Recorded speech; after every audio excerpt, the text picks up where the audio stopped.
बिस्मिल्लाहिर्रहमानिर्रहीम। अस्सलाम वालेकुम। प्रोग्राम न्यूज़ वॉच में नाज़रीन आपको खुशामदीद कहते हैं। मैं हूं जावेद इकबाल। इस प्रोग्राम में हम बात करते हैं दिन भर के अहम वाक़यात और दिन भर की अहम ख़बरों पर तबसरा लेते हैं अपने माहिरीन से। अपने आज के प्रोग्राम का आगाज़ करते हैं अपने आज के पहले मौजू से कि साबिक़ सदर परवेज़ मुशर्रफ ने सियासत में हिस्सा लेने का खुलकर ऐलान कर दिया है, लेकिन उनके इस ऐलान के साथ ही हुकूमत और अपोजिशन दोनों आपस में मिल गई हैं। गुज़िश्ता रात भी वज़ीर आज़म सैयद यूसुफ रज़ा गिलानी और मुस्लिम लीग नून के कायद मियां नवाज शरीफ के दरमियान टेलीफोन पर राब्ता हुआ है, जिसमें इस बात पर इत्तेफाक किया गया है कि साबिक़ सदर परवेज़ मुशर्रफ को सुप्रीम कोर्ट के सामने पेश किया जाएगा। उनके सामने जो केसेस हैं उन्हें उन केसेस के सिलसिले में पेश किया जाएगा। साबिक़ सदर परवेज़ मुशर्रफ ने अपनी भरपूर एक्टिविटीज़ का ऐलान कर दिया है। लंदन में उनकी जमात का इजलास हुआ और उसके बाद आजकल वो अमेरिका के दौरे पर हैं। साबिक़ सदर परवेज़ मुशर्रफ ने अपनी सियासी एक्टिविटीज़ का आगाज़ करते हुए क्या कहा था, ये आपको सुनवाते हैं।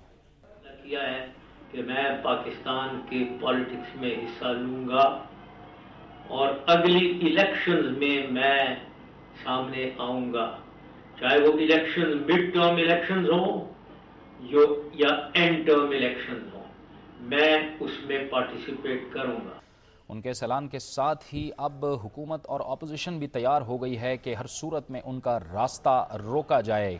नया सियासी मंजरनामा सामने आने वाला है। आज भी सुप्रीम कोर्ट के बाहर मारूफ वकील बैरिस्टर एतजाज़ अहसन ने साबिक़ सदर परवेज़ मुशर्रफ की सुप्रीम कोर्ट के सामने पेशी से मुताल्लिक गुफ्तगू की। उन्होंने क्या कहा, ये आपको वो सुनवाते हैं। अब ये ड्यूटी है, इख्तियारी नहीं, जिम्मेदारी है वफाकी हुकूमत की, फेडरल गवर्नमेंट की, under the high treason act या किसी और भी जुर्म में, किसी और भी मामले में अगर परवेज़ मुशर्रफ को कानून के रूबरू लाना मकसूद है और समझा जाता है तो अदालत की इंटरवेंशन की अब ज़रूरत नहीं। अब क्रिमिनल प्रोसिक्यूशन करना ये हुकूमतों का काम होता है, प्रोसिक्यूशन का काम होता है, रियासत का काम होता है, अदालत का काम उस प्रोसिक्यूशन पे फैसला करना, शहादतें देखना, सबूत देखना, मौक़िफ़ इस्तग़ासे का देखना। जो हालिया सफबंदी की गई है और तैयारियां की गई हैं साबिक़ सदर परवेज़ मुशर्रफ को रोकने के लिए, उस पर साबिक़ सदर परवेज़ मुशर्रफ और उनकी जमात क्या कहती है, इसी पर हम बात करेंगे, जिसके लिए हमें ज्वाइन किया है टेलीफोन लाइन पर साबिक़ सदर परवेज़ मुशर्रफ के तर्जुमान बैरिस्टर मोहम्मद अली सैफ ने, जो इस वक्त लंदन में मौजूद हैं। बहुत बहुत शुक्रिया बैरिस्टर सैफ साहब। आपने देखा गुज़िश्ता रात भी वज़ीर आज़म और मियां नवाज शरीफ का आपस में राब्ता हुआ है और इस बात पर इत्तेफाक किया गया है कि परवेज़ मुशर्रफ को कोर्ट के सामने पेश किया जाएगा, रास्ता रोका जा रहा है। क्या कहेंगे आप इस पर? देखिए जी, सूरत हाल बहुत सिंपल, बहुत सादा और बहुत वाज़ेह है कि जब चोरों और डाकुओं के ग्रोह चोरी चकारी में मसरूफ होते हैं तो वो हमेशा आपस में भी लड़ते रहते हैं, लेकिन जब उनको पकड़ने वाले, उनको कैफर किरदार तक पहुंचाने वाले, इंसाफ के कटहरे में लाने वाले आकर उनको पकड़ने की कोशिश करते हैं तो वो हमेशा इत्तेहाद कर लेते हैं। हमें पता है, हमें पता था और आइंदा भी ये होगा कि ये चोरों के ग्रोह जो है, ये जब भी इनसे जवाब तलब किया जाएगा और इनको इनका असल चेहरा दिखाया जाएगा तो ये इत्तेहाद करेंगे। और ये इनका राब्ता नवाज शरीफ साहब के साथ गिलानी का राब्ता, ये बिल्कुल इसकी एक मिसाल है। मैं ये कहना चाहूंगा कि अब इस इशू को एक बार फिर, जब एनआरओ के इशू पर, जब 18वीं तरमीम के इशू पर, जब इनकी दीगर करप्शन के जो इनके ऊपर इल्जामात हैं उन इशूज पर जब अदालतें इनको तलब करती हैं और इनके खिलाफ कार्रवाई होती है तो ये मुशर्रफ चीख कर मीडिया की तवज्जो, आवाम की तवज्जो और कौम की तवज्जो जो है वो एक इर्रेलेवेंट और एक बिल्कुल ही बेमकसद किस्म के मौजू की तरफ ले जाके अपने आप को बचाना चाहते हैं। और ये भी मैं कहता चलूं, एक और फैक्टर जो बहुत इंपॉर्टेंट है कि हुकूमत का हमेशा से ये इल्जाम भी था और पीपल्स पार्टी और मुस्लिम लीग नून दोनों फौज और अदालत का जो नेक्सस है उसके बारे में ये कहते थे कि जी ये दोनों मिले हुए हैं। हकीकत ऐसी नहीं है, लेकिन ये हमेशा ये मफरूजा इस्तेमाल करके अवाम के सामने मासूम बनने की कोशिश करते हैं।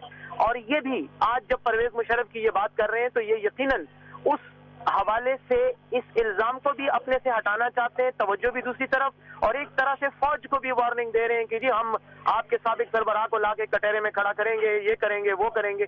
और एक और बात भी मैं ये कहना चाहता हूँ کہ اس کا نتیجہ کچھ نہیں نکلنا. میں یہ سمجھتا ہوں کہ زرداری صاحب اپنے پیر و مرشد صاحب کو کہیں, صدر صاحب کو, اور جو ان کے باقی لٹیرے جنہوں نے اپنی کروڑوں کی جائیدادیں یہاں برطانیہ میں اور باہر ملکوں میں بنائی ہیں, اور نواز شریف صاحب جس قوم کے سب سے بڑے مقروض اور سب سے بڑے لوٹنے والے ہیں, ان کو چاہیے کہ وہ مشرف کو واپس لانے کی بجائے ان کی دولت کو واپس لانے کی بات کریں تاکہ قوم کے مسائل. بیرسٹر صاحب, آپ کی سمجھ میں کیا آتا ہے, پہلے جو تھا وہ پیپلز پارٹی کا جو رویہ تھا اور جو ایٹیٹیوڈ تھا سابق صدر کی جانب وہ بڑا نرم تھا, لیکن اچانک سے اس میں سختی آنے لگی ہے, آپ کیا کہیں گے اس پر, وجہ کیا ہے اس کی؟ دیکھیں جی, میں نے آپ کو جیسے کہا نا کہ یہ ایک اسٹریٹجی ہے, ان کا طریقہ کار ہے اس وقت, ایک ان کا سیاسی داؤ ہے, جس کی وجہ سے, جس کے نتیجے میں یہ کرنا یہ چاہتے ہیں کہ ان پر جو الزامات آ رہے ہیں, دیکھیں انہوں نے ابھی رحمان ملک صاحب کو عدالت نے سزا دی تو صدر نے اس کی سزا جو ہے وہ معاف کر دی. یہ عدالتوں کے ساتھ ٹکراؤ کرنے جا رہے ہیں اور ان کو پتا ہے کہ عدالتیں بھی ان کو اب معاف نہیں کریں گی.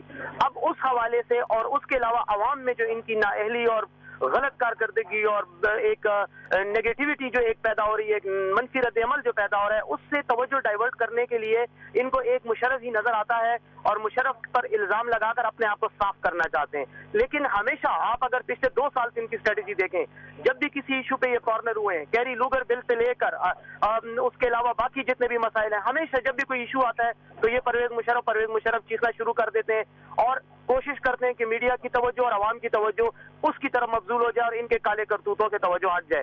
لیکن میں یہ سمجھتا ہوں کہ پاکستان کی عوام کو بھی یہ پتا ہے کہ ان کو اگر آج مشرف یاد آ رہا ہے, این آر او سے فائدے تو انہوں نے لیے, مشرف نے تو کوئی فائدہ نہیں لیا. مشرف پر تو الزامات آئے اور مشرف کو سیاسی نقصان ہوا این آر او کی وجہ سے, لیکن فائدے انہوں نے لیے. آج ان کو مشرف یاد آ رہا ہے اور سپریم کورٹ کو عرض کر رہے ہیں کہ آپ ان کو اس کو طلب کریں. یہ بیسیکلی سپریم کورٹ کو بھی ڈسکریڈٹ کرنے کی کوشش کر رہے ہیں اس حوالے سے, اور پاکستان کی فوج کے حوالے سے جو ان کی نفرت اور ان کی وہ ایک خاص پالیسی ہے. لیکن بیرسٹر صاحب, سابق صدر پرویز مشرف صاحب اس ساری صورتحال پہ نظر رکھتے ہیں کہ انہیں یہاں آنا ہے اور کورٹ آف لا کے سامنے پیش ہونا ہے. انہوں نے بارہا خود بھی کہا ہے کہ وہ اس سے نہیں ڈرتے. کیا انہیں اس ساری صورتحال سے واقفیت ہے کہ انہیں یہاں پہ آنا ہے اور عدالتوں کا سامنا کرنا ہے انہیں؟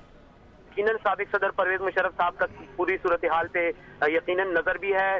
وہ اپنے ساتھیوں سے اس بارے میں صلاح مشورے بھی کر رہے ہیں, آئندہ کا لائحہ عمل بھی بنا رہے ہیں.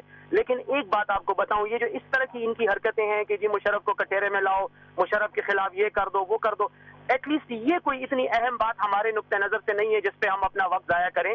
یہ امیچور قسم کے سیاستدان جو قوم کو لوٹ مار میں مصروف ہیں, یہ ان کی صرف گیدڑ بھبکیاں ہیں. ان میں ہمت ہے تو جو کچھ کر سکتے ہیں کریں.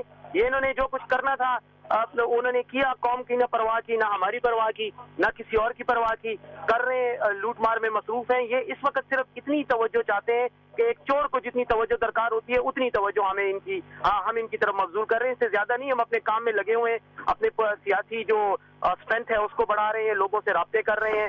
بہت بہت شکریہ بیرسٹر محمد علی سیف صاحب آپ کا. بیرسٹر محمد علی سیف, ترجمان مشرف, ہم سے گفتگو کر رہے تھے اور اپنی پارٹی کا لائحہ عمل اور رد عمل پیش کر رہے تھے. وقت ہوا چاہتا ہے بریک کا, اور بریک کے بعد ذکر ہوگا کہ کیا نیا سیاسی منظرنامہ ملک کے اندر بن رہا ہے.